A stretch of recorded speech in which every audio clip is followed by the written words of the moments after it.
Yes, ready, start. Observe National Solidarity Day.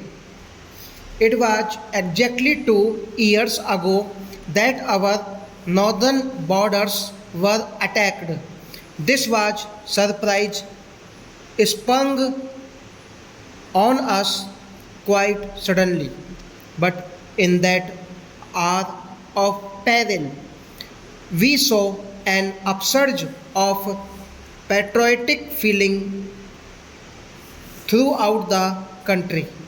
Differences of state, caste, creed, or language, which had often seemed superficially to divide us, disappeared in a moment.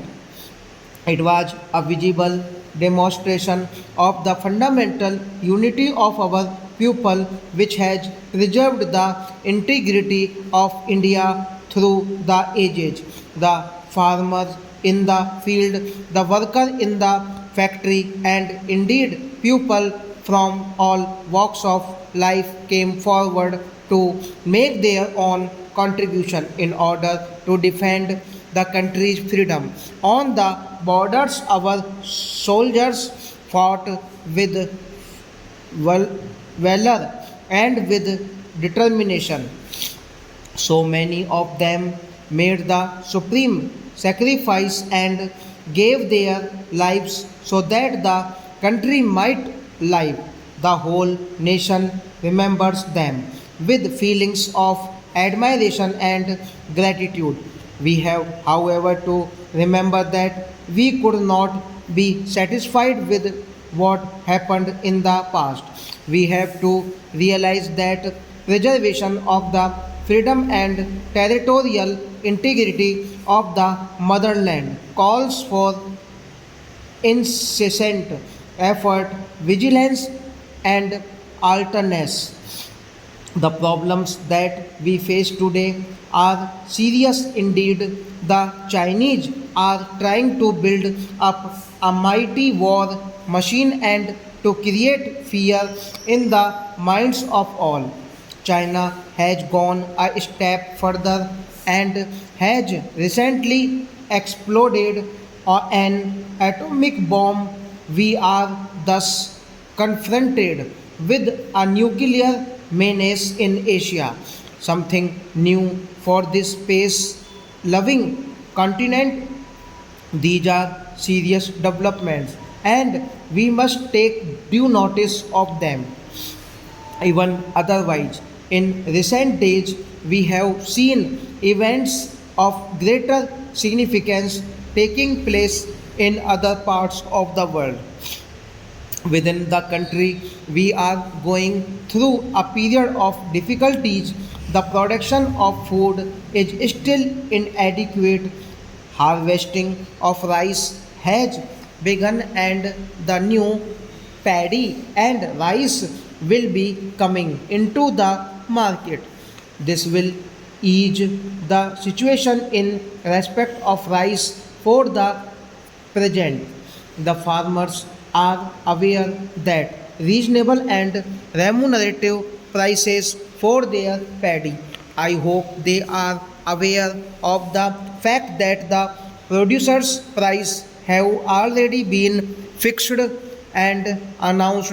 It is therefore not unreasonable to expect that the Kisans will come forward to sell their paddy for rice to the government at fixed prices also. The sowing of the Rabi crop will soon start. Let us try to produce much more of wheat than we did in the year 2020 82, which was a normal year.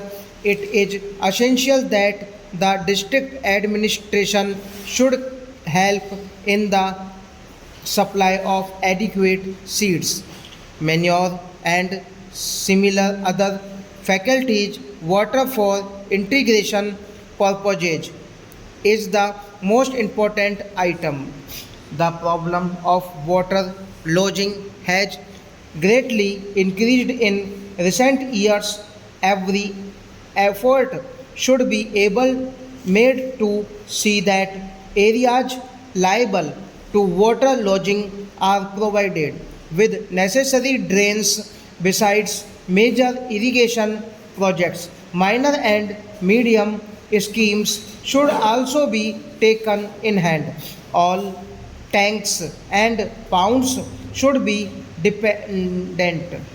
I am told that the construction of tube wells sometimes diverts attention from the existing irrigation works and even leads to avoidable duplication. It should always be borne in mind that new investment in tube wells should not make the older investment infructuous, nor should it result in the neglect of the existing workers.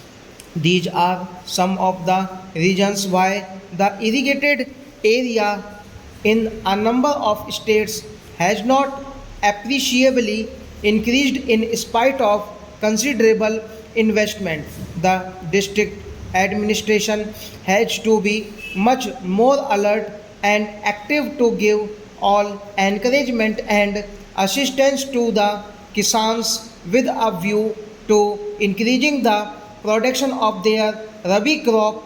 While wheat is important, there must be greater production of pulses also. The shortage of pulses has considerably added to our present difficulties. I know we all understand and fully realize that the solution of all our present day food difficulties lies in increased production. It is therefore essential that government officials in the districts and others at the state or central level, as also the farmers, should work hand in hand to produce a much better results. Let us show to the country that we can tackle our problem effectively by our own efforts and perseverance. The question of distribution has also assumed great importance. The cooperatives and the fair price shops have helped to a considerable extent in the present situation. With improved methods and with more effective supervision, they can do still better.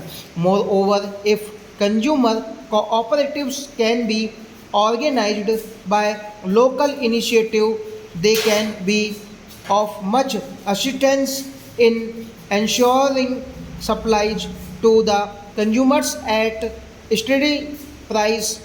I am sorry to say that grain dealers do not seem to have fully realized the gravity of the situation. This has led me to serious thinking, and the government must make some radical changes in the present system of distribution. Stop.